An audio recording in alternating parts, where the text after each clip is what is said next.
Assalamualaikum Pak. Di sini saya ingin mewawancarai Bapak terkait untuk pemenuhan tugas yang ada di LMS pada modul 3.1.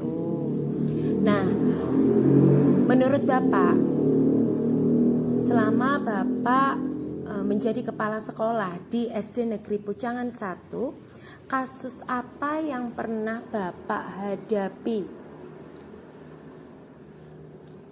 Kasus yang pernah dihadapi adalah saat pengambilan keputusan agar membuat nilai anak melebihi KKM saat pengisian rapat agar menghindari tidak naik kelas.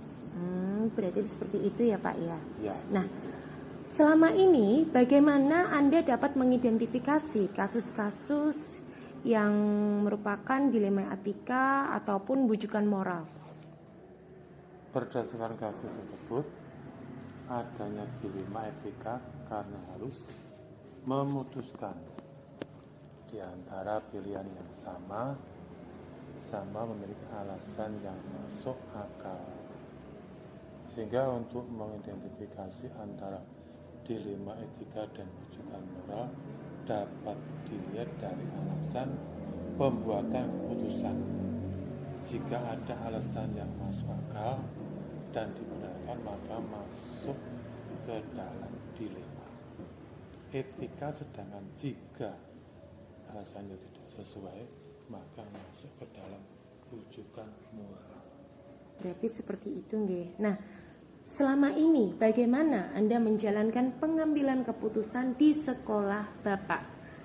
Terutama untuk kasus-kasus ada dua kepentingan yang sama-sama atau sama-sama nilai kebajikannya. Ya, dalam menjalankan pengambilan keputusan ya harus dimusyawarahkan dulu dengan seluruh guru yang ada di sekolah itu. Kemudian langkah-langkah prosedurnya itu seperti apa ya Pak yang biasa Bapak lakukan selama ini? Ya, langkah itu ya sudah prosedur yang biasa dilakukan di sekolah untuk mengajak guru untuk berdiskusi melalui rapat internal di dalam ruang kelas. Kemudian hal-hal yang selama ini Anda anggap efektif dalam pengambilan keputusan pada kasus-kasus etika tersebut napa mawon nggih? Hal yang dianggap efektif itu ya pengambilan keputusan adalah tindakan preventif sebelum terjadi permasalahan yang ada di sekolah itu. Berarti hal-hal yang selama ini itu merupakan tantangan dalam pengambilan keputusan pada kasus-kasus dilema etika. Ya. Tantangan dalam pengambilan keputusan adalah kurangnya ketegasan jika dihadapkan dengan persoalan yang melibatkan kemanusiaan. Nah, berarti apakah Bapak memiliki sebuah tata kala atau jadwal tertentu dalam sebuah penyelesaian kasus dilema etika? Apakah Bapak langsung menyelesaikan di tempat atau justru memiliki sebuah jadwal untuk menyelesaikannya dan dalam bentuk atau prosedur yang bagaimana yang Bapak jalankan selama ini? Ya, tidak ada jadwal khusus dalam penyelesaian kasus dilema etika, akan diselesaikan dengan melakukan koordinasi dengan seluruh guru. Nah, adakah seseorang atau faktor-faktor apa yang mempermudah atau membantu Bapak dalam pengambilan keputusan pada kasus-kasus dilema etika? Yang biasa membantu atau mempermudah dalam pengambilan keputusan adalah rekan-rekan guru tersebut. Nah, untuk pertanyaan yang terakhir, dari semua hal yang telah disampaikan, pembelajaran apa yang dapat Bapak petik dari pengalaman Bapak dalam mengambil keputusan dilema etika? Ya, pembelajaran yang bisa diambil adalah tidak semua yang kita anggap benar itu benar, karena harus dilihat dari berbagai sisi. Iya, baik Pak, terima kasih.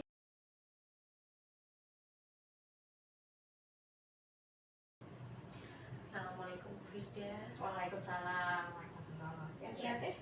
Begini Bu Firda, Ya. untuk memenuhi tugas saya di LMS khususnya untuk modul 3.1 tentang kepemimpinan pembelajaran. Ya. Di sini saya ingin mewawancarai Bu Firda selaku Kepala Sekolah SD Negeri Sidoarjo 3, Ya. Kecamatan Bindosari. Langsung saja nggih Bu. Iya. Jadi ini selama Ibu Firda menjadi kepala sekolah di SD tersebut, apakah Bu Firda pernah menemui kasus-kasus yang dihadapkan dengan dilema etika ataupun bujukan moral? Oke. Kalau menghadapi kasus, kayaknya hampir setiap hari itu ada aja masalahnya ya. Iya. Nah, untuk kasus-kasus itu tetap ada, pasti ada. Kemudian entah itu dalam bentuk bujukan moral atau dilema etika, itu tentunya saya juga perlu tahu dulu nih, karena perbedaan kedua itu benar-benar tipis ya. Pasti ada, dan selalu ada Gitu ya. Nah, itu terkait hal apa ya Bu Firda? Banyak sih, ada yang misalkan permasalahan dari guru tersebut, dari guru-guru di tempat saya. Ada mungkin permasalahan terkait dengan tenaga kependidikan, atau yang biasanya paling sering ya anak-anak, karena memang yang berhubungan dengan anak-anak dalam pembelajaran, apalagi kadang sampai ada orang tua yang datang ke sekolah apabila ada permasalahan yang perlu diselesaikan, seperti itu. Berarti ini ya, seperti orang tua itu masih campur tangan terhadap permasalahan yang dialami anak di sekolah gitu ya? Iya, betul. Seperti itu. Nah, dalam Bu Firda menjalankan pengambilan keputusan di sekolah, itu terutama untuk kasus-kasus di mana pada kasus tersebut ada dua kepentingan yang sama-sama benar atau sama-sama mengandung nilai kebajikan. Ya. Kalau untuk hal tersebut, setiap masalah yang pertama saya pasti menganalisis dulu. Saya perlu gali lebih dalam dulu. Nah, seperti apa? Yang pertama, siapa sih yang terlibat di dalamnya? Dalam kasus itu misalkan ada satu kasus yang saya itu baru dengar dari pihak pertama. Nah, saya sudah mendengar, keterangannya seperti ini, maka saya lanjutkan permasalahan itu dengan siapa, menyeret siapa saja atau melibatkan siapa saja. Maka saya perlu tahu dari pihak yang lain yang terlibat, misalkan pihak kedua atau barangkali ada pihak ketiga dan seterusnya. Saya perlu tahu, maka saya perlu komunikasi untuk mengalir lebih dalam. Kemudian setelah itu saya ingin tahu apakah ada fakta-fakta atau kejadian-kejadian yang selama dalam permasalahan itu. Nah, itu kan sebagai bahan juga untuk saya pengambilan keputusan. Setelah saya tahu siapa saja yang terlibat, kemudian apa saja fakta atau kejadian di dalamnya, kemudian saya juga perlu tahu sebenarnya permasalahan ini dari yang melibatkan beberapa orang ini ada nggak yang istilahnya kayak melanggar norma, tata tertib atau aturan terkait dengan biasa di sekolah kan ada tata tertib peraturan, adakah yang dilanggar seperti itu. Maka saya perlu cross check dulu. Perlu cross check. Kemudian kalau masalahnya dengan kepegawaian, dengan guru-guru, walaupun ada kepegawaian, maksudnya ada tata tertib, ada disiplin pegawai, ada kode etik. Nah, itu juga perlu kita cross check dulu. Ada nggak yang dilanggar dari permasalahan tersebut. Nah, dari beberapa hal itu setelah diidentifikasi lebih dalam, baru tahap pengambilan keputusan. Pengambilan keputusan ini juga saya masih perlu pertimbangan juga dari beberapa bukti-bukti atau yang terlibat atau pendukung dalam permasalahan tersebut. Kadang kalau sudah saya ambil keputusan, itu saya kembalikan ke diri sendiri karena saya juga merenung, benar nggak keputusan yang saya ambil. Kadang saya ini sudah diberi amanah baru sebagai pembelajaran, sebagai kepala sekolah yang tugasnya manajerial, yang sebenarnya di sekolah saya tuh backgroundnya bapak ibu gurunya sudah sepuh-sepuh. Nah apalagi karena kondisi itu saya lebih banyak ngomongnya kan Bu. Nah itu maka kalau saya sudah mengambil keputusan itu kadang di lain waktu saya merenung sendiri, benar nggak sih ini, saya refleksikan dulu, saya koreksi lagi, barangkali saya tadi ada pengambilan keputusan yang belum bijak atau belum tepat. Nah itulah. Kadang dari beberapa hal tersebut atau mungkin ada permasalahan yang belum bisa saya pecahkan, saya perlu bertanya kepada yang lebih mengetahui, supaya ada referensi lain. Saya pernah ada permasalahan tentang kepegawaian. Ya, suatu hari sudah ada hal tersebut, dan karena saya juga masih dalam tahap belajar juga di dunia di dunia manajerial pendidikan ini, maka saya ingin tahu bagaimana sih pengambilan keputusan saya ini, apakah sudah betul atau belum.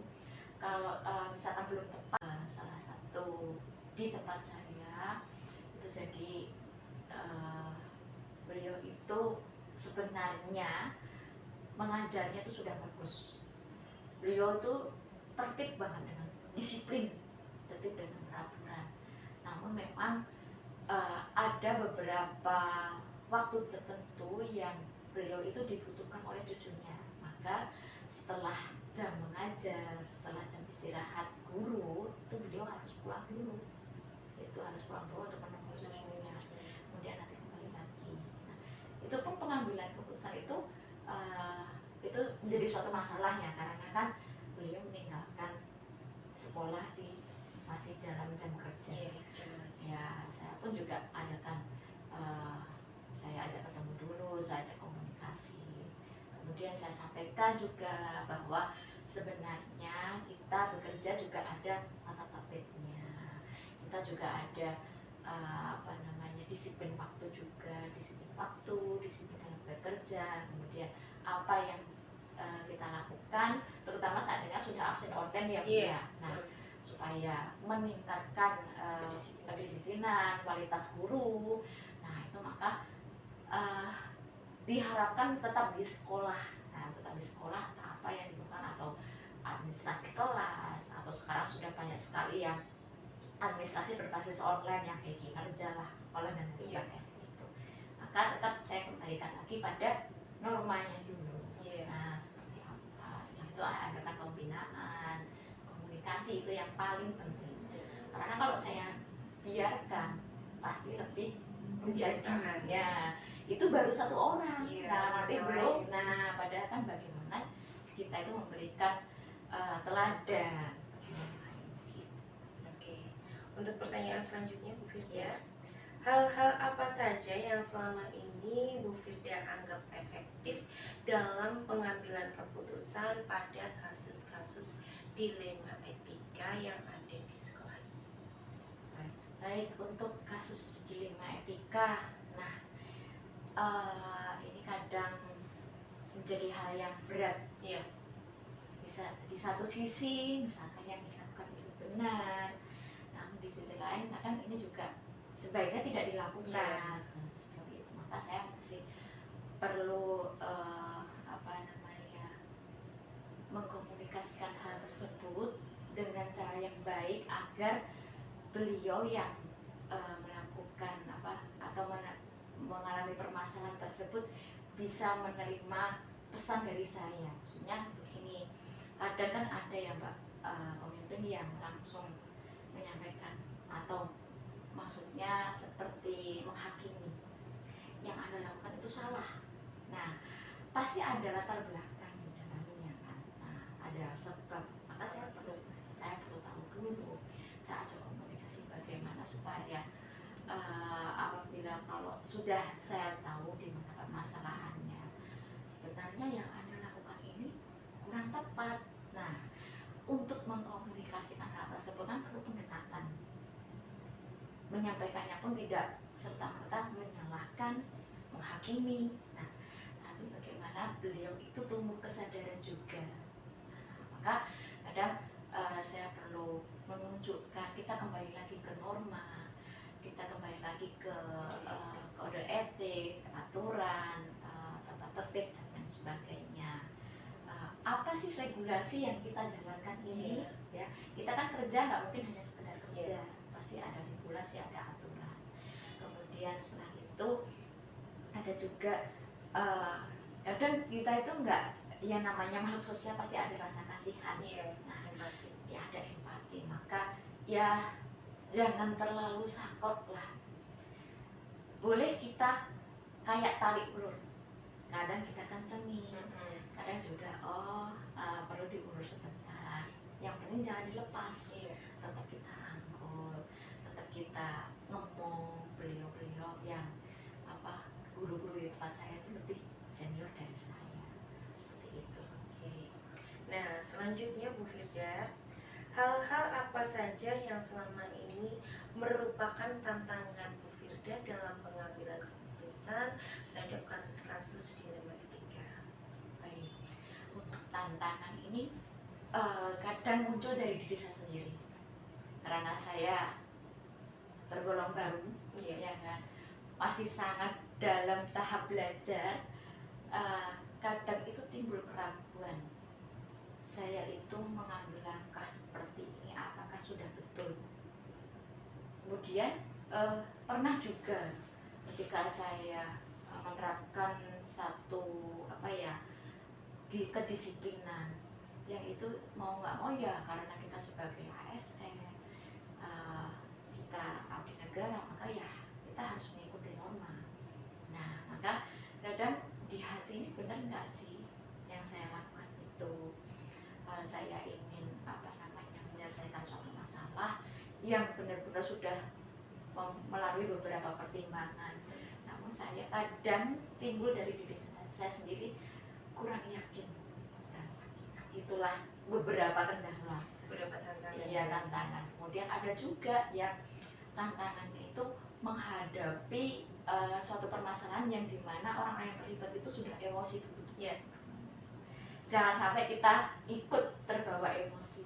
Jadi harus cooling down, benar-benar.